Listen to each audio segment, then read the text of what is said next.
Welcome to 24/7 Native Speaker. In this video, I'll share an inspiring story about how I went from knowing no English to becoming fluent.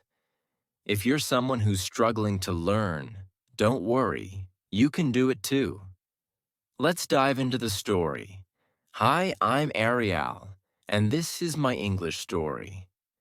I grew up in a small town in India where English wasn't spoken much. When I was younger, I didn't know a single word of English.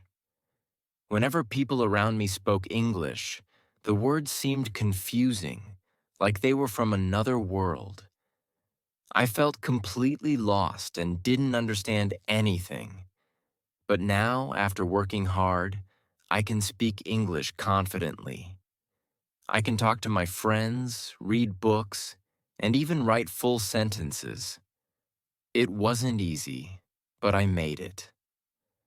Let me take you back to the beginning of my journey. I remember the first time I heard English on TV. It was during a movie, and the characters were talking in English.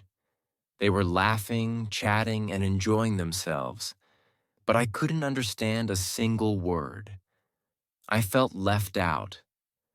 I wanted to be part of that world, but the language barrier made me feel like an outsider. I realized then that if I wanted to understand and be part of conversations, I needed to learn English. In school, English was just another subject for me. The teacher wrote words on the board and pronounced them out loud, but they all sounded strange to me. They were just a series of sounds that didn't make sense. My classmates seemed to understand. They nodded along, repeated the words, and even formed sentences. But I just sat there quietly. I was scared that if I tried speaking, I'd say something wrong and everyone would laugh at me. So I stayed silent and avoided eye contact with the teacher, hoping she wouldn't call on me. But one day, everything changed. I made a decision that would transform my life. I decided that I wanted to learn English, no matter how hard it was. I wanted to understand the TV shows I loved, talk with my friends, and perform better in school. I knew it wouldn't be easy, but I was determined to give it my best shot. The first step was talking to my parents. I told them about my desire to learn English, and they were incredibly supportive. They told me that learning a new language was a great idea, and that I should start with small steps. Their encouragement gave me the push I needed to get started. I began with the basics, the alphabet. I practiced writing the letters A, B, C, and so on over and over again. My writing wasn't perfect at first. Some letters were too large, others too small, and some were barely recognizable. But I didn't give up. I practiced until my letters looked just right. That small achievement gave me a sense of pride and motivated me to keep going.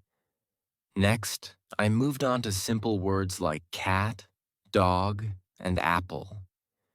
These were words I saw in my everyday life, which made learning easier. I made flashcards with pictures of these words and practiced with them daily. Each time I said a word out loud, it started to feel more familiar. Soon, I could look at a cat and confidently say, cat. I could pick up an apple and say, apple. This small progress felt like a big victory to me. Daily practice became my routine. I set aside time every day to study, no matter how tired I was or how much I wanted to play. I knew that if I wanted to reach my goal of speaking English fluently, I had to keep practicing. Little by little, I began to understand more. Eventually, I started forming simple sentences like, I am Jack, or this is a book. These might have been basic sentences, but to me, they were huge steps forward. Now I speak English with confidence, And I know you can too. With patience and practice, you can achieve fluency. Stay committed and don't be afraid to make mistakes. They're part of the learning process. I practiced speaking with my friends. They were kind and patient with me. Whenever I made mistakes, they corrected me gently, and when I got things right, they cheered me on. Their support helped me a lot. In the beginning, speaking out loud was very scary for me. I was so afraid of saying something wrong. But over time, I learned that making mistakes was okay. Each mistake taught me something new. Slowly, I started feeling less shy and spoke more and more. With every conversation, I could feel my confidence growing. Reading and listening were also big parts of my learning journey. I started by reading children's books. They were easy to understand because they had simple words and pictures. The pictures helped me understand the stories better. I would read the words out loud, practicing each one until it sounded correct. Listening to English songs was another fun way I learned. I would sing along to the music, even if I didn't know all the words. Little by little, the words began to make sense to me. Watching cartoons in English also helped. The characters spoke clearly, and the stories were easy to follow. I learned many new words and phrases from them. Writing was another important step for me. I started with very simple sentences like, I like cats, or today is sunny. I wrote in a journal every day. The sentences were short, but they helped me practice writing. I paid close attention to spelling because I wanted to write each word correctly. At first, spelling was hard. Some words were tricky to remember, but I used a dictionary to check my work. With practice, my spelling improved, and my writing got better each day. I didn't try to learn everything at once. Instead, I focused on taking small steps. I would learn one thing at a time. This made it easier to stay on track and not feel overwhelmed. Slowly but surely, all those small steps turned into big improvements. I could see how far I had come. One day I joined an English club. We met every week to talk about different topics and play games in English. It was fun, and it helped me practice speaking even more. I made new friends who were also learning English. We encouraged each other and shared tips for learning. I also found language partners online. We talked through video calls. They wanted to learn my language, and I wanted to learn English, so we helped each other. It was like having a study buddy. We practiced speaking and listening, and we corrected each other's mistakes. This helped me improve a lot. Whenever I didn't understand something, I wasn't afraid to ask for help. I asked my teacher, my friends, and even my parents. They were always happy to help me. They explained things and gave me useful tips and resources. Asking for help was important because it reminded me that I didn't have to learn English all by myself. Learning English has changed my life in so many ways. It opened up new opportunities. I can talk to more people, understand more things, and feel more confident in myself. I am proud of how far I've come. Now I want to help others by sharing my story. I hope it inspires you. If you are learning English, remember that you can do it too. Start with small steps and practice every day. Don't be afraid to make mistakes. They are part of the learning process. And if you ever feel stuck, don't hesitate to ask for help. Keep going, even when it gets tough. You've got this. I used to worry that others would laugh at me when I tried to speak English. I was so scared of making mistakes that sometimes I pretended to be sick just to avoid going to English class. I didn't want anyone to hear me struggle with the words, but deep down, I knew I couldn't keep running away. I had to face my fear and learn this new language. One day, I decided to start from the very beginning. I realized that if I wanted to learn English, I needed to build a strong foundation, so I started with the basics, the alphabet. Learning the alphabet felt like opening a door to something new. Each letter was like a key. Together, they made the building blocks of words. I found joy in learning these small things. It was fun to see how letters could combine to create new sounds and meanings. To help myself remember the letters better, I made my own flashcards. I used colorful markers to make them more interesting. On one side of the card, I wrote the letter, and on the other side, I drew a picture of something that started with that letter. For example, A was for apple, B was for ball, and C was for cat. Every day, I would look at these flashcards, say the letters out loud, and trace them with my finger. The more I practiced, the easier they became. I also started watching educational videos for kids. These videos were made to teach the alphabet in a fun way. They had songs, dances, and colorful animations. I sang along with the songs and followed the dances. It made learning much more enjoyable. These videos helped me remember the letters in a playful way, making it easier to stick with my practice. Learning English brought out many emotions. At first, I felt nervous every time I tried to learn a new word. I was afraid of getting it wrong. I didn't want people to laugh at me for making mistakes. But I knew that if I let fear stop me, I would never learn. So I tried to be brave. With every new letter or word I learned, I felt a sense of excitement. It made me proud, and these small victories gave me more confidence to keep going. There were times when I felt overwhelmed, though. English has many rules, and for every rule, there seemed to be an exception that confused me. It felt like I was taking one step forward and two steps back, but I reminded myself that learning anything new takes time. I had to be patient with myself. Support from my family and friends made a big difference. My parents encouraged me every day. They told me it was okay to make mistakes because each mistake was part of the learning process. Their words gave me the strength to keep going. My friends helped me practice too. They were patient and kind, correcting me gently when I said something wrong. They cheered me on when I got it right. Their support made me feel less alone in my journey. I also learned to celebrate my progress, no matter how small it seemed.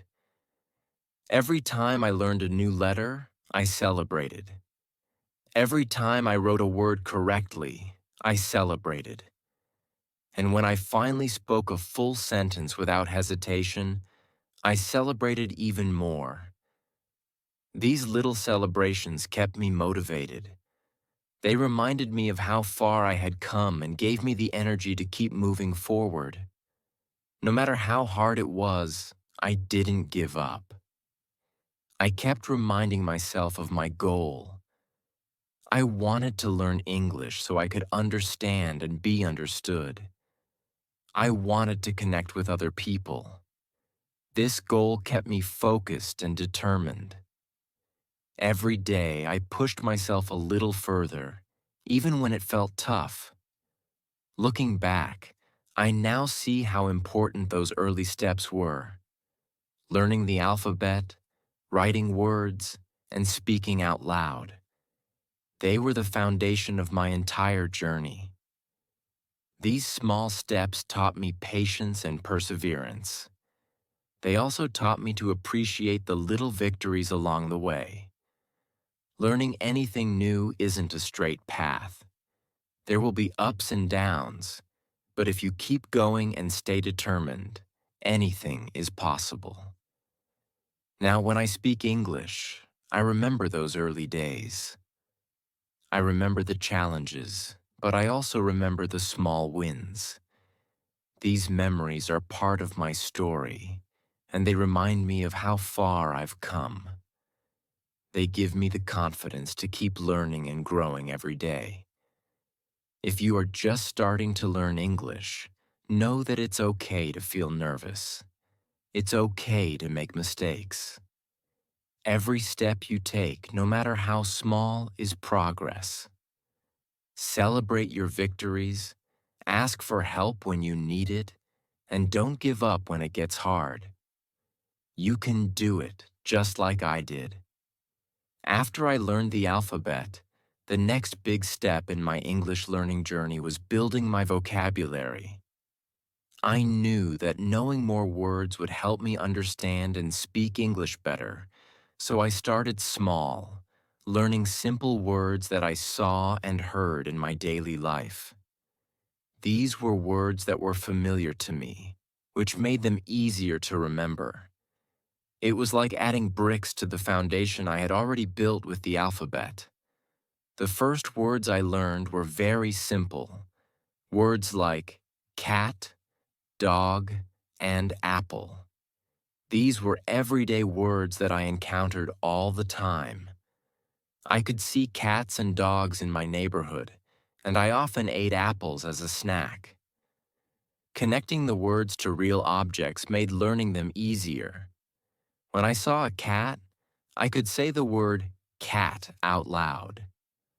When I saw a dog, I would say dog. And when I held an apple, I would say apple. These words became part of my daily life, and this helped me remember them better. Each new word I learned felt like a small victory. It was like stepping forward on my path to learning English. These words were the building blocks for sentences, and with every new word, I felt my understanding of English grow. I started using these words in small conversations.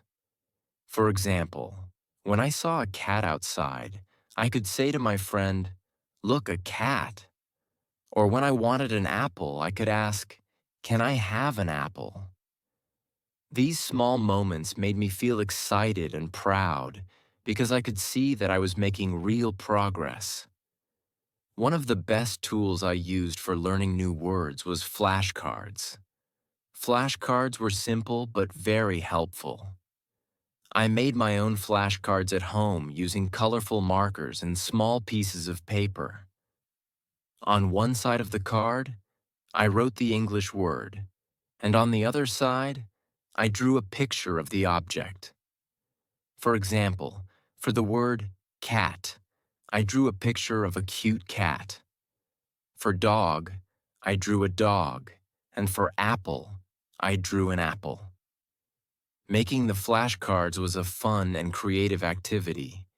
The process of writing the word and drawing the picture helped me remember the word better.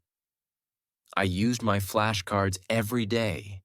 I carried them with me everywhere I went. During breaks at school, I would take out a few flashcards and go through them. At home, I would review them before bed. I knew that repetition was important, so the more I looked at the flashcards, the better I remembered the words. Repeating the words over and over made them stick in my memory. To make learning even more fun, I played games with my flashcards. Sometimes I would shuffle the cards and try to guess the word just by looking at the picture. Other times, I would challenge myself to write sentences using the words on the flashcards. For example, I would write, "The cat is sleeping," or "I have an apple." These games made learning exciting and kept me engaged. My friends also joined in, and we would quiz each other using the flashcards. They helped me pronounce the words correctly and use them in sentences. Learning with friends was motivating and fun. Another important part of my vocabulary building journey was practice.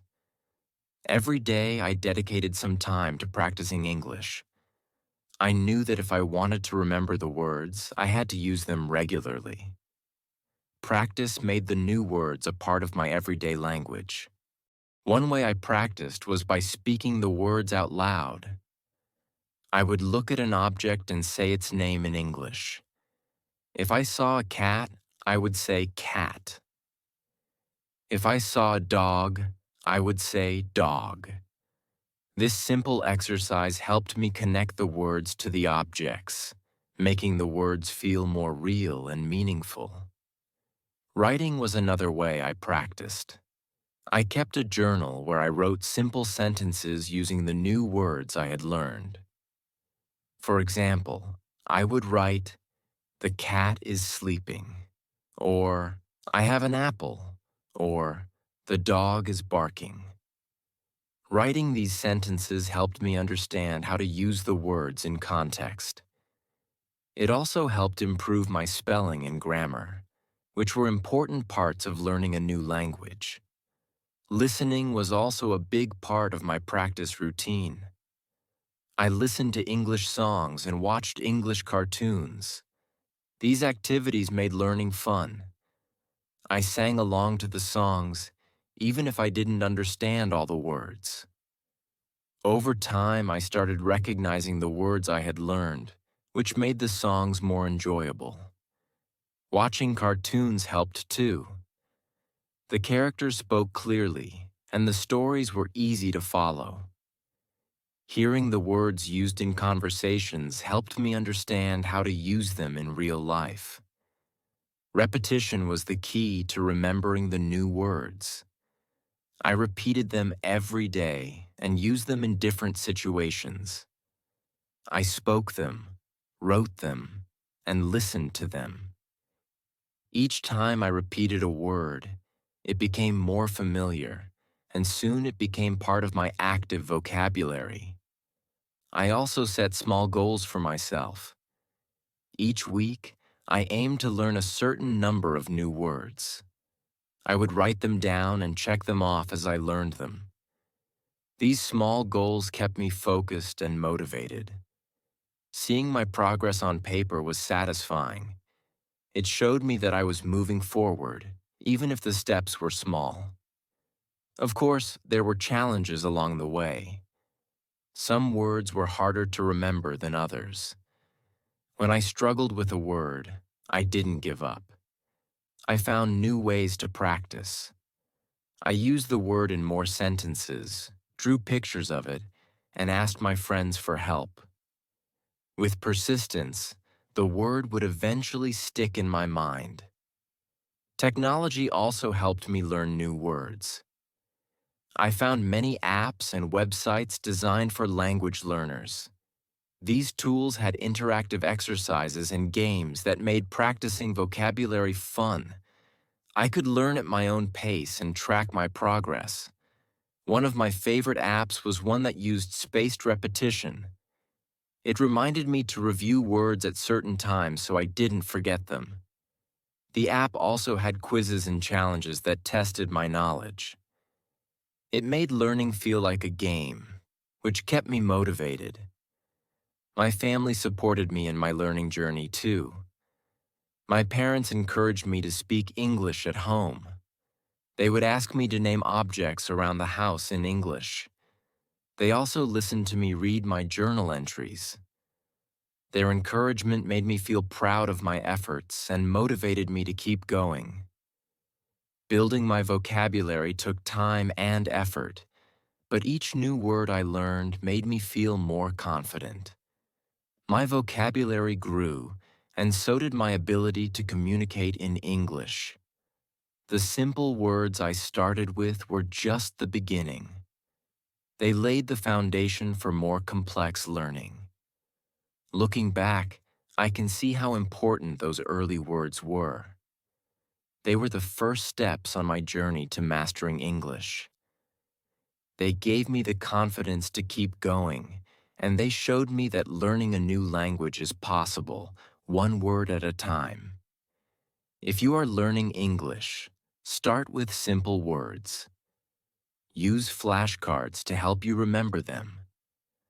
Practice every day by speaking, writing, and listening. Repetition is key. Don't be afraid to make mistakes because every mistake is a chance to learn. Celebrate your progress no matter how small and keep going. You can do it, just like I did. After I started building my vocabulary with simple words, I realized I was ready for the next step, making basic sentences. It felt like I had been collecting puzzle pieces with each new word, and now it was time to put those pieces together to form complete thoughts. This was such an exciting moment for me.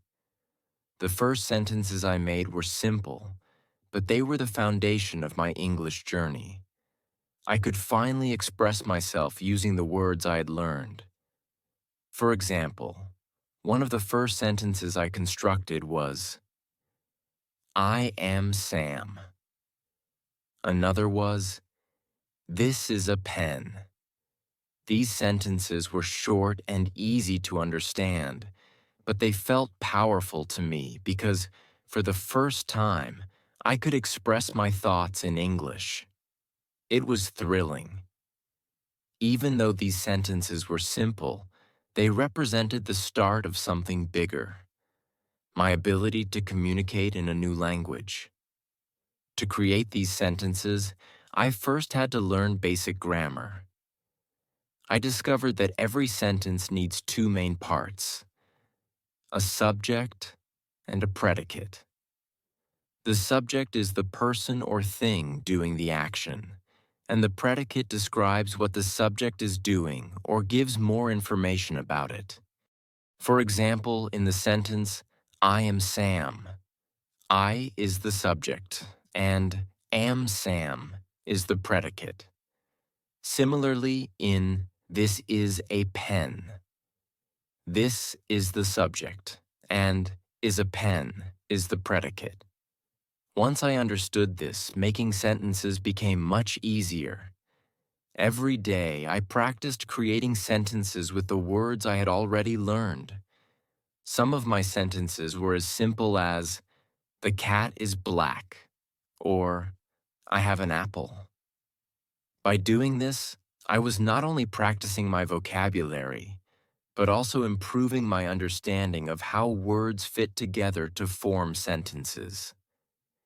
It also helped me with spelling and grammar, which are important for writing and speaking correctly. One thing I found especially helpful in improving my sentence-making skills was learning about articles. In English, there are three articles: a, an, and the. These tiny words are used all the time but can be tricky at first. I learned that a and an are used when talking about something in general, like a cat or an apple. The is used when you're talking about something specific, like the cat or the apple. Understanding how to use these articles made my sentences clearer and more accurate. To make sure I was practicing regularly, I started writing in a journal every day. My journal entries were very simple at first. For example, I might write, "Today is sunny," or "I went to school." Sometimes I wrote about what I did that day, such as, "My mom made dinner." Writing in my journal was a great way to review the vocabulary I had learned, and it gave me a chance to practice forming sentences. The more I wrote, the more confident I became. But it wasn't just about writing. I needed to practice speaking too. Speaking out loud was a new challenge for me. At first, I felt nervous and even a little silly talking to myself, but I knew it was important to practice. So I started by speaking in my room, repeating the sentences I had written.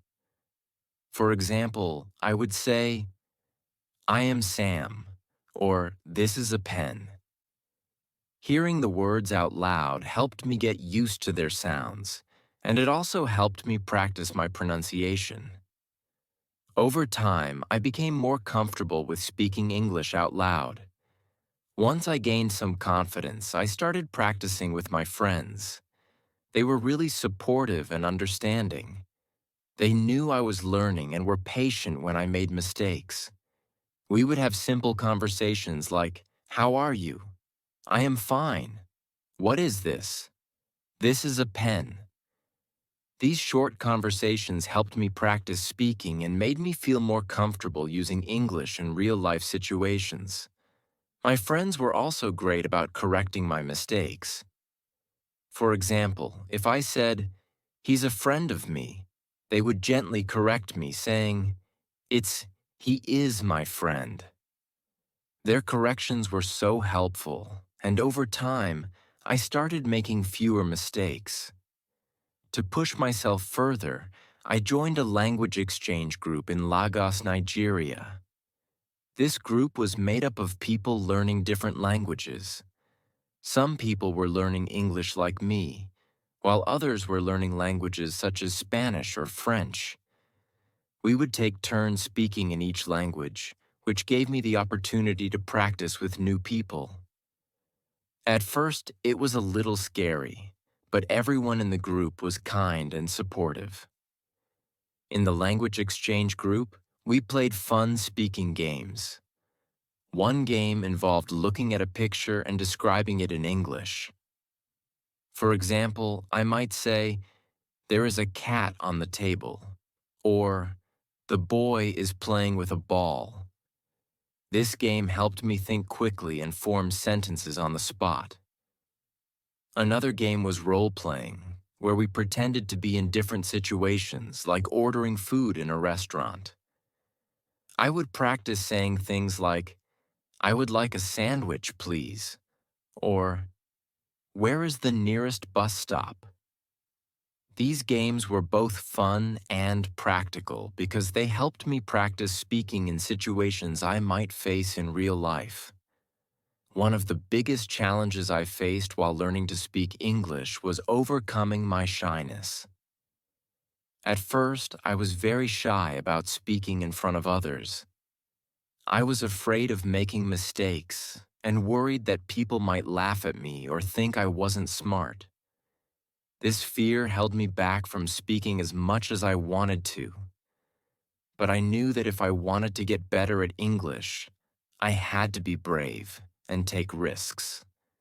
I had to be okay with making mistakes because that's how we learn.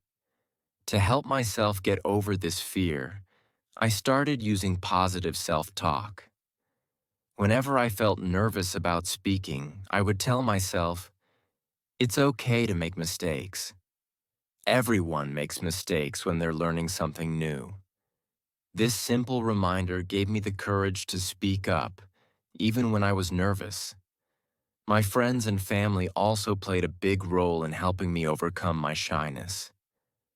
They were always encouraging and never made me feel bad about my mistakes. Instead, they praised me for trying and celebrated my progress, no matter how small. Their support made a huge difference and helped me build my confidence. I also set small, achievable goals for myself.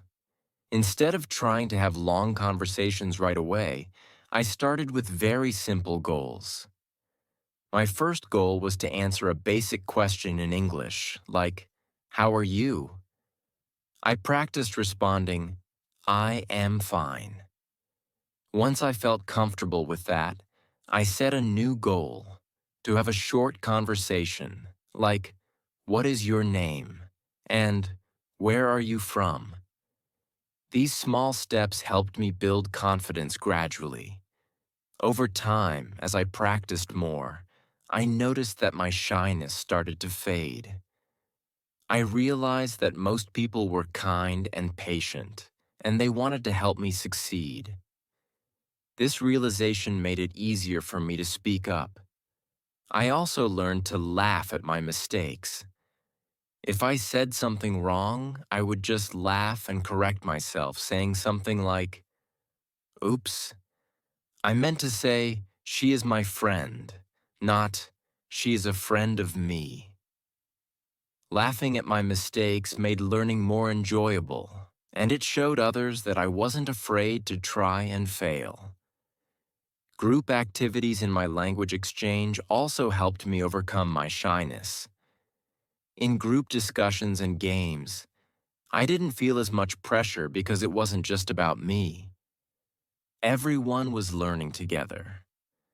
Listening to others speak and learning from their mistakes made me feel less self-conscious about my own mistakes. Now, I feel much more confident speaking English. I understand that making mistakes is just part of the learning process, and I've come to enjoy speaking and connecting with others through the language. Looking back, I'm proud of how far I've come. If you're feeling shy about speaking English, remember that it's okay to make mistakes. Be kind to yourself and celebrate your progress, no matter how small. Set small, achievable goals and surround yourself with supportive people. Over time, you'll see your confidence grow, just like mine did. After I learned basic words and started making simple sentences, I wanted to improve my reading and listening skills. I knew that being able to speak English was important, but I also needed to be able to read and understand what others were saying. This is when I decided to start reading books and listening to English songs, podcasts, and shows. Reading children's books. The first thing I did was read children's books. These books are great for beginners because they are written in simple language. The sentences are short, and there are pictures to help understand the story. I remember the first children's book I read. It was about a rabbit and a turtle. The story was about a race between the two animals. The turtle moved slowly, and the rabbit was fast, but the turtle won because it never gave up. I was able to understand the story easily, and it gave me a sense of accomplishment. As I continued reading children's books, I came across stories about different animals and children doing fun activities. One story was about a girl who went to the beach with her family. She played in the sand, collected shells, and built a sand castle. The sentences were simple, like, "The girl builds a sand castle," or "She finds a pretty shell." Shell. These types of stories helped me practice new words and get used to reading in English. Reading these books also made me feel more comfortable with the language. At first, I read slowly and had to sound out each word, but with practice, I started recognizing words faster and could read full sentences without stopping to think about each word. It felt amazing to see how much my reading skills improved over time. One of my favorite books was about a boy who lived on a farm in Australia. He had a pet sheep named Daisy. The story was about how he took care of Daisy, feeding her and keeping her safe from wolves. I found the story so interesting that I read it several times. I even learned new words related to farming, like barn, pasture, and shepherd. It made me want to learn more about farm life and how people in Australia live. Joining a reading club. To make reading even more fun, I decided to join a reading club. The club was for students who were also learning English. We met once a week and read books together. Each week we chose a new book to read, and during our meetings we took turns reading aloud. This helped me practice my pronunciation and fluency. After reading, we discussed the story. We talked about what we liked, who our favorite characters were, and what we learned. I remember reading a book about a boy named Carlos from Argentina who wanted to learn how to play the guitar. He practiced every day until he became very good at it. Our discussion about this book was lively because many of us had dreams of learning something new, just like Carlos. These meetings were not only fun, but also gave me the confidence to speak in English. It felt great to be able to express my thoughts in another language. Listening to songs. While reading helped me with vocabulary and sentence structure, listening to songs helped me with pronunciation and understanding spoken English. I started by listening to simple songs like Ba Ba Black Sheep and Old MacDonald Had a Farm. These nursery rhymes were easy to understand and fun to sing along to. Singing the words out loud helped me remember them better and improve my pronunciation.